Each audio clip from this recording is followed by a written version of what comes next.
1,500 kids die of anaphylaxis each year. That's 1,500 kids that should be playing and learning, but instead dying. But what are we doing about it in our nation, states, communities, and school systems to stop this? Our first problem is the misconception. Seasonal allergies are a common issue we fight each season, especially around the springtime with all the pollen. But a food allergy is not comparable to the sniffles. A food allergy is basically the body attacking itself. It starts with hives and shortness of breath, and then worsens to swelling, vomiting, and obstruction of the airways. The FDA defines a food allergy as food allergies occur when the body's immune system reacts to certain proteins in food. Food allergy reactions vary in severity, from mild symptoms involving hives and lip swelling to severe life-threatening symptoms, often called anaphylaxis, that may involve fatal respiratory problems and shock. Foodallergy.com, also known as FAIR, also highlights another set of misconceptions. Food allergies aren't that serious. Eating a little bit won't hurt. Each allergic reaction will get worse and worse. A food allergy that has caused only mild reactions is a mild food allergy. Food allergies are the same as food intolerances. Peanut is the most common food allergy in young kids. Peanut is the most dangerous food allergy. All allergies, including ingredients, must be listed on food labels. If a food doesn't traditionally contain an allergen or you don't see the allergen listed in the description, it's safe to eat. And I have a food allergy because my skin and blood tests were positive, and a food allergy always develops in childhood and then you're stuck with it for life. Another problem we have is with our schools.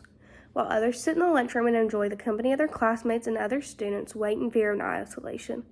As a kid with a food allergy, I spent many days sitting at an allergy table away from my friends and wondering if the kid next to me would have one of my allergens. No kid should ever have to worry about sitting alone at lunch due to something out of their control. The solution to my first problem is education. There's many ways to obtain education, but I think a way we can each do that is to talk about it. Make allergies a common topic. We can educate those around us, and hopefully they will do the same. There are many resources out there for parents, teachers, and any other people.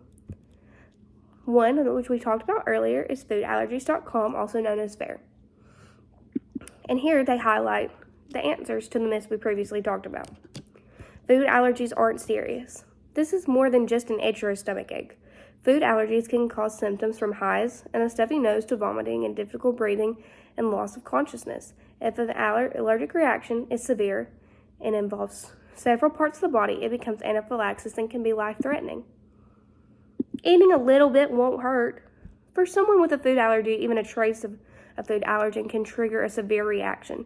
You must remove that allergen completely away from your diet to stay safe and live well. To read more of these, you can go to foodallergy.com, myths and misconceptions, but I'll highlight a couple others. A food allergy develops in childhood and you're stuck with it for life. You can develop a food allergy at any age, even to a food that you've eaten safely before. Children may outgrow an allergy over time. This is common with allergies to milk, eggs, soy, and wheat.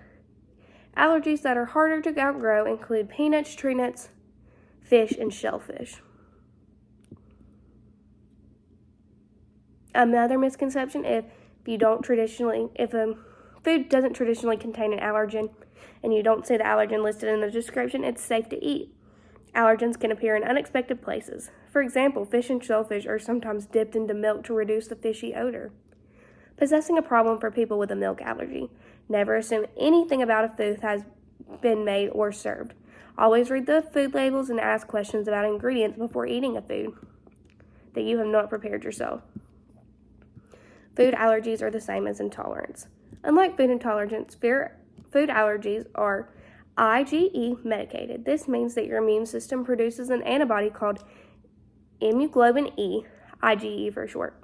When it detects the food allergen IgE, antibodies fight the enemy, food, by resisting histamine and other chemicals. These chemicals can trigger the symptoms of an allergic reaction.